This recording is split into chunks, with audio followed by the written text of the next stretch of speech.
Chinese new இயரில் fire ஒர்க்ஸில் அதிக red colour use பண்ணுறது ஏன்? அது செலிப்ரேஷனுக்கு மட்டும் இல்லை, ஒரு மான்ஸ்டரை பயப்படுத்தணும் அப்படிங்கிறதுக்காகவும் தான். அதுதான் நியன், ஒரு ஏன்ஷியன் கிரியேச்சர், இயர் பீஸ்ட்னு கூட சொல்லுவாங்க. லெஜண்ட் சொல்லுது, ஒரு காலம் நியன் கடல்லையோ இல்லை மவுண்டன்லேயோ தான் வாழும்.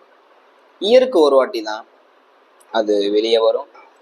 வெளியே வர டைமில் அனிமல்ஸை அட்டாக் பண்ணும், கிராப்ஸை டெஸ்ட்ராய் பண்ணும், ஈவன் சில ஸ்டோரிஸில் ஹியூமன்ஸை கூட அது அட்டாக் பண்ணியிருக்கு அப்படின்ட்டு சொல்கிறாங்க. அப்போ ஒரு நாள் ஒரு ஓல்டு மேன் இதை பற்றின ஆராய்ச்சி பண்ணும்போது அவர் டிஸ்கவர் பண்ணது, நியன் அப்படிங்கிற ஒரு மான்ஸ்டருக்கு ஃபயர் ஒர்க்ஸ்னா பயம், சவுண்டுனா பயம், ஃபயர்னா பயம், ரெட் கலர்னா ரொம்ப ரொம்ப ரொம்ப பயம் அப்படின்ட்டு அவர் டிஸ்கவர் பண்ணார். ஸோ அதுலேருந்து தான் இந்த ஃபயர் ஒர்க்ஸில் ரெட் கலர் டெக்கரேஷன்ஸை ஆட் பண்ண ஆரம்பித்தாங்க. இந்த பிலீஃப் தான் சைனீஸ் நியூ இயர் ட்ரெடிஷன்ஸை க்ரியேட் பண்ணுது. நாய்ஸ் பண்ணினா எவ்வளோலாம் ஓடிடும் அப்படின்ட்டு ஒரு பிலீஃப் அவங்களுக்கு.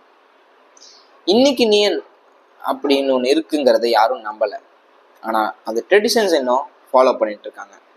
இது ஜஸ்ட் ஸ்டோரியா இல்லை ஒரு ரியல் ஃபேர்லேருந்து ஃபாலோ பண்ணுற ஒரு ட்ரெடிஷனா? Follow for more.